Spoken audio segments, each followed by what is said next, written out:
Hello மக்களே, இன்றைக்கி ஒரு மினி விளாக் பார்க்கலாமா? ஈவினிங் போல் ஹஸ்பண்ட் நண்டு சாப்பிட்ணும் அப்படின்னு சொல்லிட்டு இருந்தாரா, சரின்ட்டு மீன் மார்க்கெட் போயிட்டு நண்டு அப்புறம் வந்துட்டு ஐல மீன் வந்துட்டு கொஞ்சம் 1/2 கிலோ வாங்கியிருந்தோம். எல்லாமே வாங்கிட்டு வந்து எடுத்து வச்சு பார்த்துட்டு இருக்கும்போது அதில் 2 நண்டு மட்டும் டிஃப்ரெண்ட்டாக இருந்துச்சு.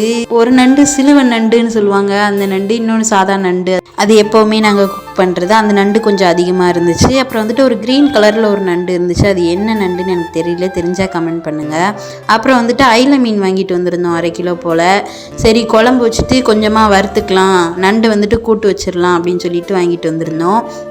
அதையுமே எடுத்து வச்சுட்டு நண்டெல்லாம் க்ளீன் பண்ண ஆரம்பிச்சிட்டேன். நண்டு க்ளீன் பண்ணுறது ரொம்ப ஈஸி.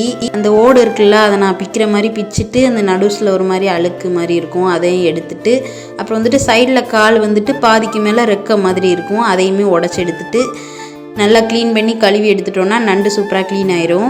அப்புறம் நண்டு க்ளீன் பண்ணி முடித்ததுமே மீன் க்ளீன் பண்ண ஆரம்பிச்சிட்டேன். ஏன்னா அடுத்தடுத்து நண்டையும் ஃபிஷ்ஷையும் முதல்ல க்ளீன் பண்ணி மஞ்சள் தூள் போட்டு வச்சுட்டு அப்புறம் வந்துட்டு அடுத்தடுத்து வேலைகள் இருக்குது. குழம்புக்கு தேவையான வெங்காயம், தக்காளி, மசாலா எல்லாமே ரெடி பண்ணி வைக்கணும். ஃபிஷ் ஃப்ரை பண்ணுறதுக்கு மட்டும் ஒரு 1/4 மணி நேரம் போல் மீனை நல்லா மசாலாலேயே ஊற வைப்பேன். அதுக்காக முதல்ல மசாலா தடவி ஊற வச்சுட்டேன். மீனெல்லாம் க்ளீன் பண்ணுறதுக்கு முன்னாடியே நான் சாப்பாடுக்கு வந்துட்டு அடுப்பில் வச்சுட்டேன். சிலிண்டர் காலியாக இருக்கும் போல் தானாகவே அடுப்பு ஆஃப் ஆகிட்டு இருந்திருக்கு. சரின்ட்டு என் ஹஸ்பண்ட் போயிட்டு சிலிண்டர்லாம் எடுத்துகிட்டு வந்துட்டு அதை மாட்டி விட்டுட்டு எனக்கு சின்ன சின்ன ஹெல்ப் எல்லாம் பண்ணிட்டு இருந்தார். தேங்காய் கட் பண்ணி கொடுக்குறது, அப்புறம் வெங்காயம் உரிச்சு கொடுக்குறது, இந்த மாதிரி வேலையெல்லாம் பார்த்துட்டு இருந்தார். நானுமே ஃபிஷ் ஃப்ரை பண்ணிவிட்டு சூப்பராக மீன் குழம்பு அப்புறம் நண்டு கிரேவின்னு ரெடி பண்ணிட்டேன்.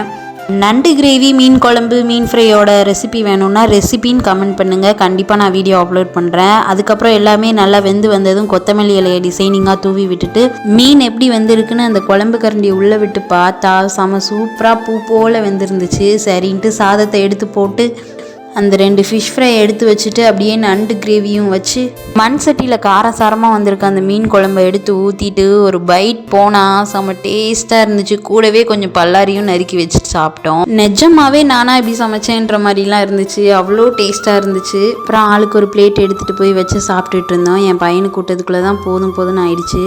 இது மாதிரி மோர் வீடியோஸ் பார்க்குறதுக்கு நம்ம சேனலை சப்ஸ்கிரைப் பண்ணி வச்சுக்கோங்க. நாளைக்கு வீடியோவில் பார்க்கலாம். Bye guys.